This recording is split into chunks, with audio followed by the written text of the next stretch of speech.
تو ماہ رجب میں جو یہ رسم ہے جسے امام جعفر صادق کے کنڈوں کے نام سے مشہور کیا، در حقیقت یہ رسم جو ہے وہ صحابہ دشمن لوگوں کی ایجاد ہے۔ جو لوگ صحابہ کے دشمن ہیں انہوں نے اس رسم کو ایجاد کیا۔ جس وقت کاتب وحی سیدنا معاویہ رضی اللہ تعالیٰ عنہ کی وفات کا المناک حادثہ پیش آیا تو دشمن تو بڑے خوش ہوئے، ان کی خواہش تھی، دیرینہ خواہش پوری ہو گئی، تو انہوں نے خاموشی کے ساتھ شیرنی تقسیم کی اور خوشی منائی۔ دشمن کی تعداد کم تھی لیکن مسلمانوں سے انتقام کا خوف تھا، اس لیے ابتدا میں کیا انہوں نے کہ اس خوشی کو مخفی رکھنے کی کوشش کی گئی، پھر راز فاش ہونے کے خطرے سے اس رسم کو امام جعفر صادق کی طرف منسوب کر دیا۔ آج حال یہ کہ بھولی بھالی عوام بھی دشمن کے دھوکے اور فریب کو نہیں سمجھ سکی، بلکہ اس رسم کو کار خیر سمجھ کر قبول کر لیا، اور رفتہ رفتہ سمجھا جانے لگا کہ جو ہے کنڈے جو ہیں وہ ضروریات دین سے ہوتے ہیں۔ صحابہ تابعین تبع تابعین بزرگان دین سے اس کا ثبوت ہوتا ہے۔ تو یاد رکھیے کہ حضرت مفتی محمود حسن گنگوہی رحمۃ اللہ علیہ کے فتاوی محمودیہ سے ایک سوال ہم بھی آپ کو بتا دیں کہ کسی نے سوال کیا کہ 22 رجب کو بعض جگہ کنڈا کرنے کا بڑا رواج ہے، اس میں جو رسمیں کی جاتی ہیں ان کا کیا حکم ہے، کنڈے کی اصلیت کیا ہے، کیا مسلمانہ نے اہل سنت کو یہ رسم کرنی چاہیے؟ امید ہے کہ شریعت کے مطابق اس رسم کی اصلیت اور تفصیل سے بیان فرما کر مسلمانہ نے اہل سنت والجماعت کی رہنمائی فرمائیں گے۔ تو حضرت نے جواب لکھا کہ کنڈوں کی مروجہ رسم مذہب اہل سنت والجماعت میں محض بے اصل ہے، بے بنیاد ہے، خلاف شرع ہے،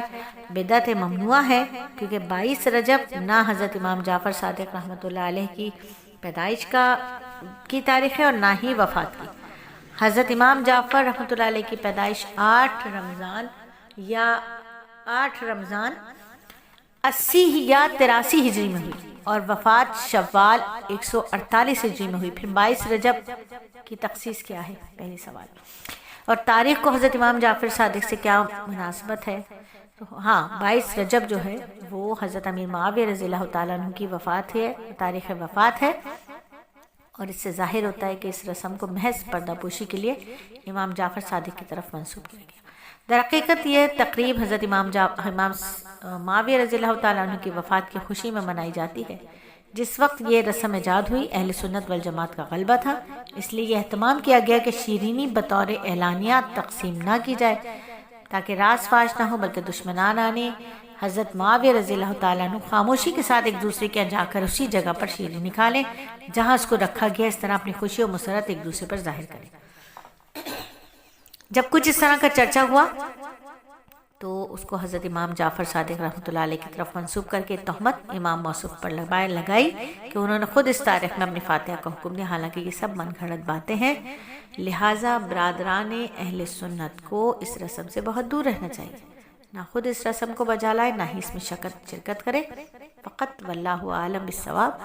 فتاوی محمودیہ۔ تو بات سمجھ آئی کہ امام جعفر صادق سے اس کو منسوب کر دیا، اور یہ اصل تاریخ تھی حضرت امیر معاویہ رضی اللہ تعالیٰ عنہ کی وفات کی۔ امیر معاویہ رضی اللہ تعالیٰ عنہ کتنے عظیم اور کتنے بڑے صحابی ہیں، شاید ہمیں اس کا اندازہ نہیں ہو رہا ہے۔ ہم جڑیں اور ضرور جڑیں، مدارس دینیہ میں ضرور جائیں، 24 گھنٹے کی زندگی میں سے ایک گھنٹہ تعلیم و تعلم کے حلقے میں بیٹھیں اور سیکھیں کہ صحابہ سے محبت کیا ہے، صحابہ نے کیا کیا ہے ہمارے لیے، صحابہ نے اپنی جانیں، اپنے مال، اپنی اولادیں، اپنے گھر بار سب قربان کیے، مشقتیں کی، محنتیں کی، ہماری فکریں کی، تب یہ دین ہم تک پہنچا ہے۔ تو کچھ بات کریں گے معاویہ رضی اللہ تعالیٰ عنہ پر، کتنے جلیل القدر صحابی ہیں، اور ان کے بارے میں میرے نبی پاک صلی اللہ علیہ وآلہ وسلم کیا فرماتے ہیں، ان کے بارے میں صحابہ رضی اللہ تعالیٰ عنہ اجمعین کیا فرماتے ہیں، ان کے بارے میں تبع تابعین کیا فرماتے ہیں۔ تو آئیے کچھ جانتے ہیں امیر معاویہ رضی اللہ تعالیٰ عنہ کے بارے میں۔ اللہ تعالیٰ ان کی قبروں پر اپنے انوارات کی برسات کرے، کروڑہا نور صحابہ رضی اللہ تعالیٰ عنہم اجمعین کی برکت پر نازل ہوں۔